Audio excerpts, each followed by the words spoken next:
तो प्रसंग मैंने उठाया था ईर्षा को लेकर के, लेकिन प्रसंग कहाँ चला गया? दूसरी तरफ चला गया।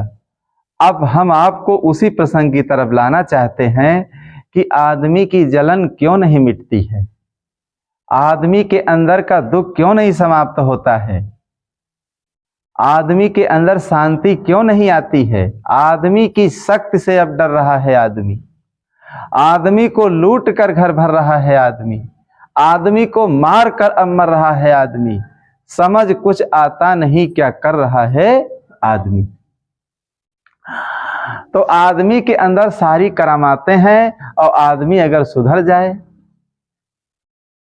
आदमी में अगर आदमी की तरह, आदमी में अगर आदमी की तरह और आदमियत न आए तो वह क्या करे।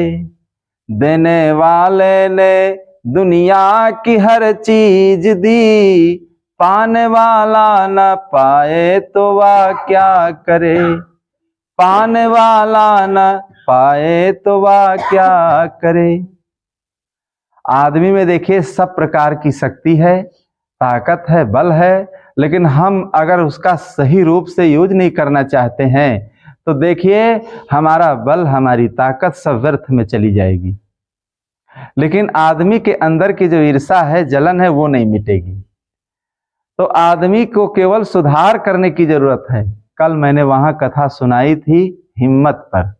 उस गांव का नाम भी हिम्मत था और बच्चे बहुत थे, भीड़ भी थी काफी। तो हिम्मत और साहस और पुरुषार्थ पर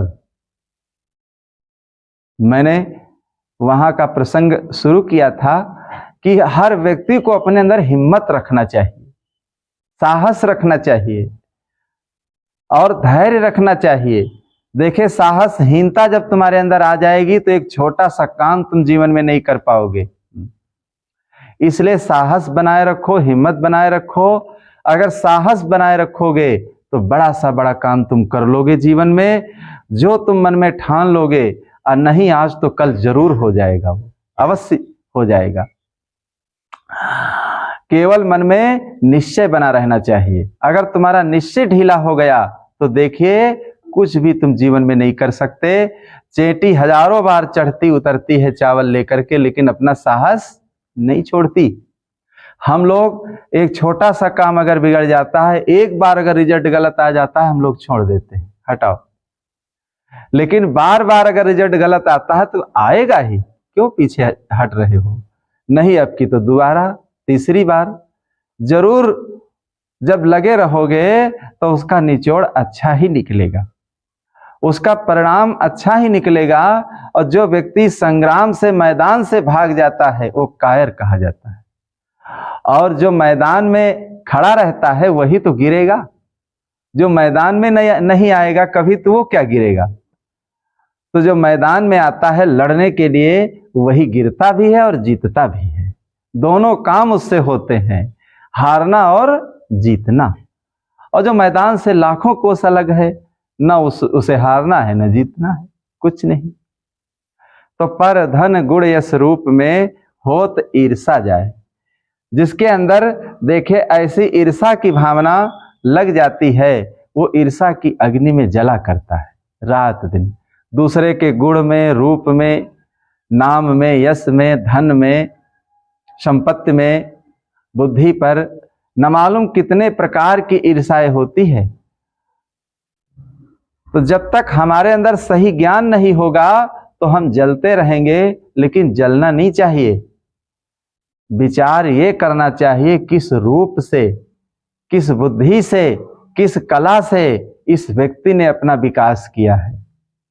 वही विकास का जो दायरा है उसके जीवन से शिक्षा लेना चाहिए, उसके जीवन से शिक्षा लेना चाहिए। शिक्षा ले करके फिर अपने जीवन में वही नियम लागू करना चाहिए। ये तो बुद्धिमानी हुई। और जो लोग ईर्षा करते हैं वो अज्ञानता है। मिल रहा है वही तुमको जो कि पहले से दिया है, उसी का फल सामने है, सुबह शुभ जैसा किया है। और बीज अनुचित कर्म के यदि बो चुके हो अब न बोना। बीज अनुचित कर्म के यदि बो चुके हो अब न बोना। उठो मानो आँख खोलो सो चुके हो न सोना। उठो मानो आँख खोलो सो चुके हो न सोना। मिल रहा है वही तुमको जो कि पहले से दिया है। जो तुमने पहले से दिया है वही आज तुमको मिल रहा है। इस हाथ जो दिया है उस हाथ जाके लेगा। कर्मों की है ये खेती फल आज पा रहा है। ऐसा अमूल्य नर्तन यूं ही गंवा रहा है। किस ओर तेरी मंजिल किस ओर जा रहा है। तो ये कर्मों की खेती है। इस हाथ जो तुमने आज किया है उस हाथ से तुमको मिलेगा तुरंत। इस हाथ से अगर किसी की तुमने सेवा किया है, सहयोग किया है, सहायता किया है, तो कोई न कोई आकर के तुम्हारी भी सहायता करने वाला तैयार हो जाएगा। पता नहीं कहां से बन करके आएगा, आप जान भी नहीं पाओगे कहां से वो आ गया। इसी को लोग कहते हैं छप्पर फाड़ करके। छप्पर फाड़ करके आ गया, मुझे पता भी नहीं था, देखे छप्पर फाड़ करके ये चीज हमें मिल गई। तो मिल रहा है वही तुमको जो कि पहले से दिया है। उसी का फल सामने है सुबह शुभ जैसा किया है। बीज अनुचित कर्म के यदि बो चुके हो अब न बोना। देखे यहां रोक लगाते हैं कभी। अगर गलत कर्म कर चुके हो, जो कर चुके हो, लेकिन अब मत गलत कर्म करना आज से।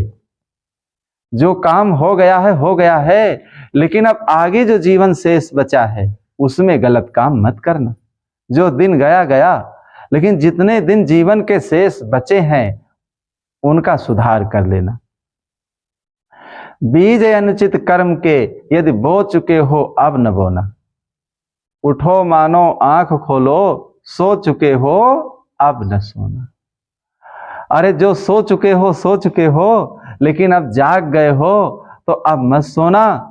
अब उस अज्ञान रूपी नींद में मत सोना। सोते सोते न मालूम अनंतों जन्म चले गए। अनंतों जन्म देखिए, खाते पीते सोते देते लेते करते चले गए। न मालूम कितना हजारों पीढ़ियों का परिवार छूट गया। अगर पिछले जन्म में बताया जाए तुम्हारा वहां घर था, तुम्हारा वो परिवार है, बहुत संपन्न है या कुछ है, तो क्या आप विश्वास करेंगे? कोई नहीं करेगा। कहीं नहीं, अब जो देखते कहते ये है, वो नहीं विश्वास आप करेंगे।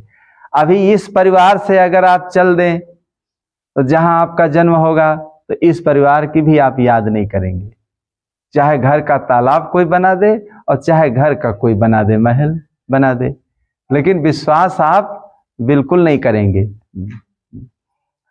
विश्वास आप बिल्कुल नहीं करेंगे, क्योंकि मनुष्य की सारी यादें देखिए भूल जाती हैं। मनुष्य की सारी यादें भूल जाती हैं। अगर यही सब यादें बनी रहें तो देखिए मनुष्य के जीवन में और झंझट बन करके तैयार हो जाए। हाँ। अगर पिछले जन्म की कई जन्मों की यादें अगर बराबर बनी रहें तो कितना झंझट। इस परिवार का, इस जिंदगी का तो झंझट लगा ही रहेगा, और कई जन्मों का जो झंझट है वो भी लगा रहेगा तुम्हारे साथ। उसकी भी तुम याद करते रहोगे। अरे इस जन्म के तो परिवार, उस जन्म का परिवार क्या कर रहा, उस जन्म का परिवार क्या कर रहा है। एक जन्म के परिवार की याद में तो आदमी देखिए चकाचौंध है। आदमी देखिए भटक रहा है। आदमी को क्षण मात्र समय नहीं है। और अगर कई जन्मों के परिवार की याद आ जाए तब तो पागल हो जाएगा। इसलिए ऐसा विस्मरण करा दिया जाता है, चाहे उस घर के पास ही तुम्हारा जन्म हो जाए, जहां आप पहले रहते थे उसी के पास में तुम्हारा जन्म हो, और तुम रहो, खेलो कूदो, सब कुछ करोगे, लेकिन तुम ये नहीं जान पाओगे कि यही घर है, इसी घर में पहले हम रहते थे। और वहां तक खेल आओगे, कूद आओगे, बैठोगे, सब कुछ करोगे, लेकिन बिल्कुल बिसर जाएगी बात, हो समझ में नहीं आएगी। अब जहां हो ये लगता बस यही है मेरा, यही है। तो देखिए सारी यादें सब विस्मरण हो जाती हैं, कोई याद नहीं रहती है। बात याद अगर रहे तो आदमी बिल्कुल पागल ही हो जाएगा और ऐसे बचेगा ही नहीं।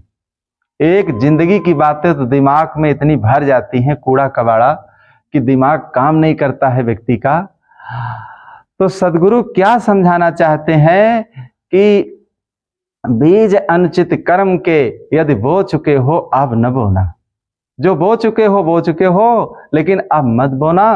अब ऐसे कर्म मत करना कि जिससे तुम्हारे संस्कार गलत हो जाएं, तुम्हारे अंदर गलत विचार आ जाएं।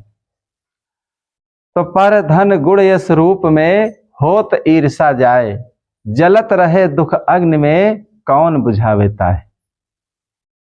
ये ईर्षा की अग्नि बड़ी भयानक होती है और ईर्षा की अग्नि में गांव गांव नगर नगर क्षेत्र में पास पड़ोस में भाई भाई में जहां जिसके प्रति ईर्षा बन न जाए। और ईर्षा कब आती है मनुष्य के अंदर? जब अज्ञानता होती। जब अज्ञानता होगी तभी ऐसी भावनाएं जगती हैं मनुष्य के अंदर। जिसके अंदर ज्ञान होगा सूखी रोटी खा लेगा, सुख चैन से रहेगा, अपनी जिंदगी को व्यतीत करेगा और अपनी भाग्य और कर्म और तकदीर को अंदाजा लगाएगा कि हमारी भाग में इतना ही था, हमारी भाग में इतना ही था। 56 प्रकार के अगर व्यंजन बने हैं और तुम्हारी थाली में परोसने के लिए लोग भूल गए तो देखिए अगर ज्ञानी है तो यही समझ लेगा मेरी भाग में यही था। अगर अज्ञानी है लड़ जाएगा कि तुमने पक्षपात किया, सबकी थाली में मेवा मिष्ठान दिया, हमारी थाली में नहीं दिया। तुम्हारी थाली में उसने दिया नहीं है, उसकी गलती नहीं है, तुम्हारी भाग में ही उतना है, इसलिए तुमको उतना मिला है। एक माता पिता के कई बच्चे होते हैं, देखिए सबकी भाग अलग अलग होती। एक गुरु के कई शिष्य होते हैं। यही तो द्रोणाचार्य से दुर्योधन ने कहा था कि आप धनुष विद्या में पक्षपात कर रहे हैं, आप पांडवों को बहुत अच्छी शिक्षा दे रहे हैं धनुष विद्या की, हम लोगों के साथ आप छल कर रहे हैं।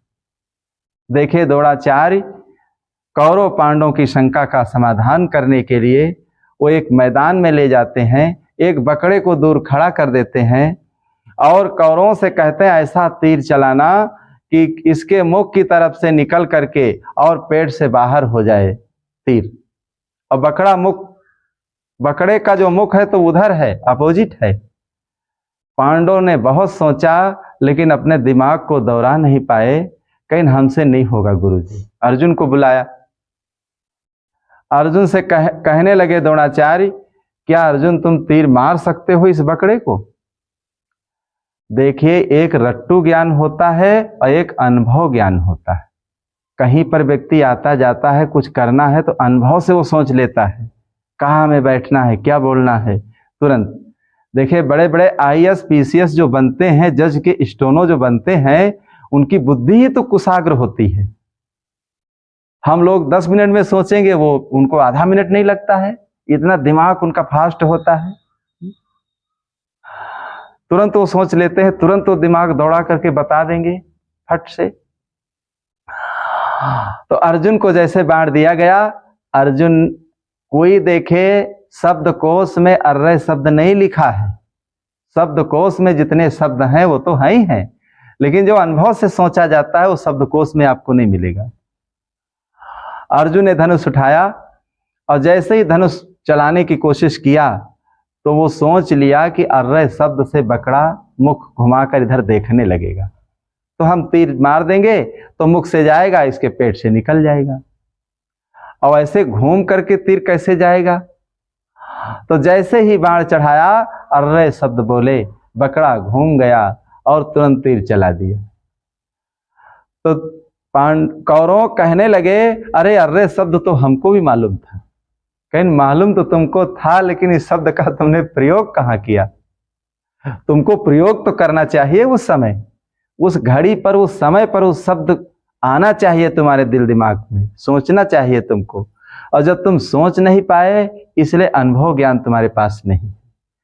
तो अनुभव ज्ञान देखिए जिस व्यक्ति के पास होता है उसे बताना नहीं पड़ता है, चाहे कुछ न दिया जाए, अकेले ही जा करके वो सोने में सुगंध बना लेगा।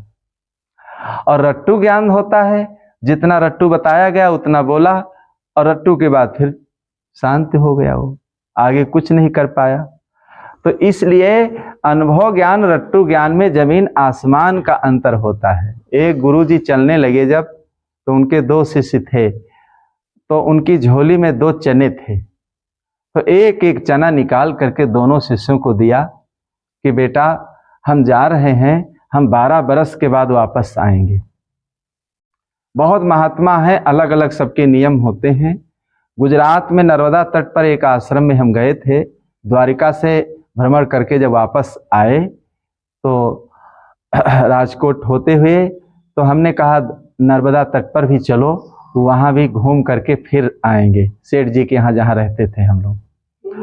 तो वहाँ जब गए तो भादों का महीना था, नदी बहुत बाढ़ पर थी, तो सरकारी कानून से नर्मदा के उस पार जो आश्रम था वहाँ जाने की रोक लगी थी। तो हम लोग दिन भर के भूखे थे। तो नर्मदा तट पर गुजरात में बहुत आश्रम बने हुए हैं, जंगलों में, नदियों के किनारे।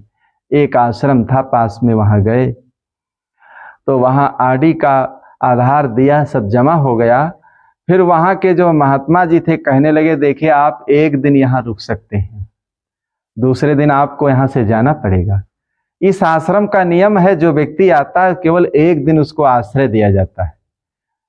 जो महात्मा जी ने इस आश्रम की स्थापना किया था, उनका नियम था वो किसी भक्त के यहाँ अगर गए तो जिंदगी में केवल एक बार, दोबारा वो चाहे जितना बुलाए, ये जीवन में दोबारा नहीं जाते थे, वो एक बार बस, फिर शरीर छोड़ दिया लेकिन गए नहीं वो।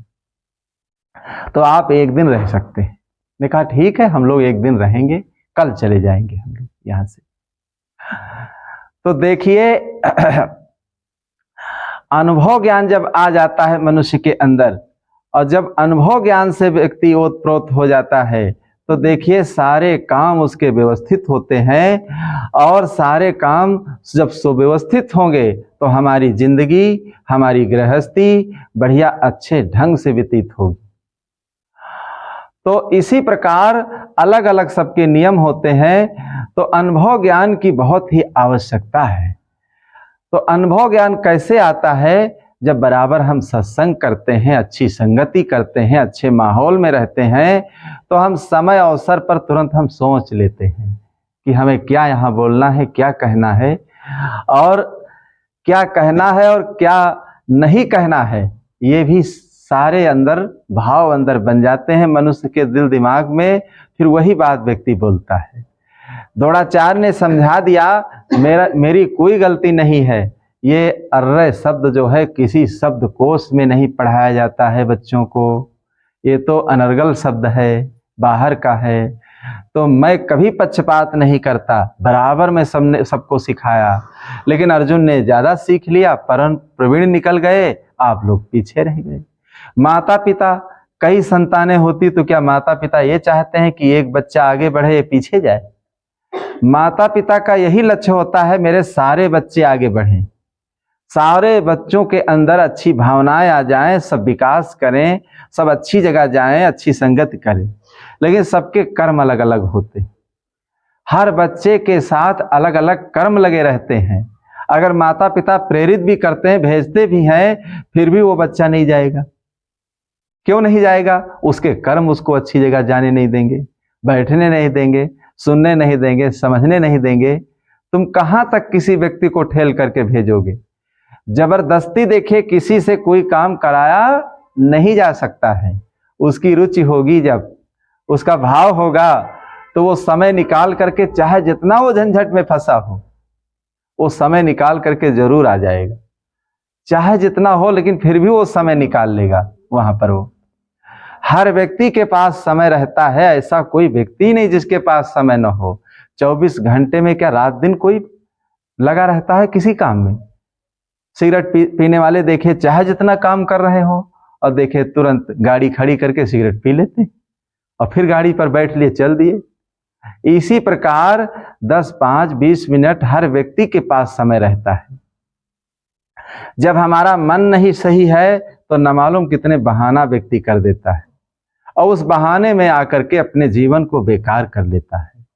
तो बंधुओं, आइए ईर्षा की भावना से कैसे लोग पीड़ित होते हैं, फैजाबाद जिले की एक प्रत्यक्ष घटना है, हम आपको बताते हैं कि एक व्यक्ति के दो लड़कियां थीं, दोनों बहनें थीं। एक कुरूपा थी, एक सुंदर थी, उसकी बहुत अच्छी शादी हो रही थी, और जो कुरूपा थी उसको अपनी छोटी बहन के ऊपर ईर्षा हो गई कि देखिए मैं कुरूपा हूं और ये बहुत अच्छी है, तो मैं ऐसा करूंगी जैसे मैं कुरूपा हूं, इसको भी मैं कुरूपा कर डालूंगी। तेजाब मंगा करके शीशी में रख लिया, और जब रात में सब सो जाते थे तो वही तेजाब ले जा करके 12-1 बजे सन्नाटा जब छा जाता तो छिड़क देती थी तेजाब। और जब तेजाब छिड़कती तो बड़े जोरों से वो चिल्लाती, क्योंकि तेजाब ज्वलनशील पदार्थ होता है, शरीर पर जब पड़ेगा तो शरीर में दुख होगा, जलन होगी। सारे गांव के लोग चिल्लाते। ऐसे रोज घटना प्रतिदिन घटती थी, लेकिन किसी भूत का कोई पता नहीं लगा पाया ये कैसा भूत है। एक महात्मा जी जो आते जाते थे, अचानक वो आ गए। सब लोगों ने बताया कि ऐसी सी समस्या मेरे घर में इस समय चल रही है महात्मा जी, तो आप इसका निवारण करिए किसी भांत से। महात्मा जी ने कहा ठीक है, कहाँ पर वो लड़की लेटती है, जगह बता दिया। एक गुप्तचर व्यक्ति को वहां खड़ा कर दिया गया, और उसका तो वही काम ही था। देखिए, जिस व्यक्ति की जो आदत होती है वो उसी समय अपनी आदत से मजबूर होता है। और वो उठी रात में, उठाया शीशी और उसके ऊपर छिड़कने लगी। जैसे छिड़कने लगी, रगों हाथे पकड़ ली गई, और जैसे पकड़ ली गई, कही यही तुम्हारे घर का ही भूत है। ये कोई भूत बाहर का नहीं है, जो एक घर का ही भूत है जो ऐसा तमाशा करता है। उससे पूछा गया, ऐसा तुम क्यों करती हो? ये तो प्रकृति ने बना दिया, तुमको कुरूपा बना दिया, उसको सुंदर बना दिया। चमड़ी से कुछ नहीं होता है, गुण अच्छे होना चाहिए मनुष्य के। लेकिन आज के जमाने में केवल चमड़ी से ही लोग अच्छा मानते हैं, हर चीज चमड़ी को ही देख करके अच्छा मानते हैं। गुण अगर अच्छे नहीं है, चमड़ी चाहे जितनी अच्छी हो बेकार है। और जिस व्यक्ति में गुण अच्छे हैं, देखे श्री कृष्ण जो थे सांवले ही थे, लेकिन गुण 16 कलाओं से भरपूर थे, 16 कलाओं से भरपूर थे। तो मनुष्य के गुण जो है उसको महान बनाते हैं, संसार में उसको प्रसिद्ध कर देते हैं। कहीं मेरे प्रति ईर्षा हो गई थी, इसीलिए मैं ऐसा करती थी। तो देखिए, ईर्षा की भावना ऐसी होती है, लोग भाई बहन माता पिता पास पड़ोस किसी को नहीं छोड़ते हैं, जला डालते हैं, मार डालते हैं, काट डालते हैं, और कैसी कैसी भावनाओं से लोग पीड़ित हो जाते हैं। तो हर मनुष्य को चाहिए ये सारी जो कुरीतियां हैं, गलत भावनाएं हैं, अपने अंदर से निकाल देना चाहिए, और बढ़िया अच्छे ढंग से अपने जीवन को व्यतीत करना चाहिए। देखिए, जो जिसकी भाग्य है, कर्म है, उसको मिलता ही रहेगा, चाहे जितना आप ईर्षा करें। अगर ये मौत न होती तो आदमी पता नहीं अपने लिए क्या बनाता। अगर मौत न होती तो आदमी पता नहीं क्या अपने लिए बनाता। अगर ये भाग्य तकदीर छीनी जाती तो आदमी को आदमी रहने नहीं देता। आदमी को रहने देता ही नहीं, वो पीछे पीछे चला ही जाता। तो कैसे भाग्य और तकदीर मनुष्य को महान बनाती है, और जिसकी तकदीर अच्छी है, देखिए कोई उसको बिगाड़ने वाला नहीं है। चारों तरफ से चाहे सब दुश्मन बन जाएं, लेकिन कोई उसे बिगाड़ने वाला नहीं है। जो काम खुदा से नहीं होता, जो काम खुदा से नहीं होता, उसको फकीर कर देते हैं।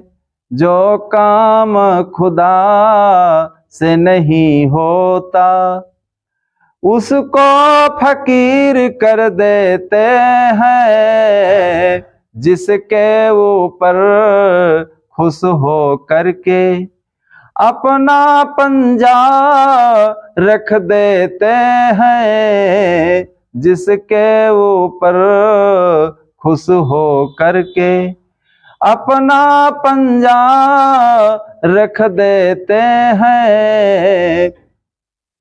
अंधों को रोशनी देते हैं, मुर्दों को देते हैं जीवन, अंधों को रोशनी देते हैं। मुर्दों को देते हैं जीवन, और बेपरवालों पे करके मेहर, उड़ने के लिए पर देते हैं। जो काम खुदा से नहीं होता उसको फकीर कर देते हैं। जो काम खुदा से नहीं होता उसको फकीर कर देते हैं। जिसके ऊपर खुश हो करके अपना पंजा रख देते हैं। तकदीर बदल दी कितनों की, दुनिया के बदलने में क्या है। तकदीर बदल दी कितनों की, दुनिया के बदलने में क्या है। वो चाहे जिधर से कलमे को, वो चाहे जिधर पढ़ देते हैं। वो चाहे जिधर से कलमे को, वो चाहे जिधर पढ़ देते हैं। क्या से क्या कर के दिखला दें, क्या से क्या कर के दिखला दें। वो हंस वो फाजिल आजिल है, क्या से क्या कर के दिखला दे। जो काम खुदा से नहीं होता उसको फकीर कर देते हैं। जिसके ऊपर खुश हो करके अपना पंजा रख देते हैं। तो सारी ईर्षा भावना को हटा करके देखिए, अपनी तकदीर अपनी भाग्य पर भरोसा करके रहना चाहिए और पुरुषार्थ रत होकर के रहना चाहिए। तो सदगुरु क्या समझाना चाहते हैं? पर धन गुण यश रूप में होत ईर्षा जाए, जलत रहे दुख अग्नि में कौन बुझावेता है। तो ऐसे व्यक्ति दिन रात तो इसी अग्नि में जला करते हैं और उन्हें न जीवन में कभी शांति उनके नहीं मिलती है। तो बंधुओं, ये अग्नि से अपने जीवन को बचाने के लिए सत्संग करके सद्बुद्धि प्राप्त कर लो और इस अग्नि से अपने जीवन को बचा लो। यही सबसे बड़ी बुद्धिमानी है। इन्हीं शुभकामनाओं के साथ बोलो सद्गुरु देव की जय।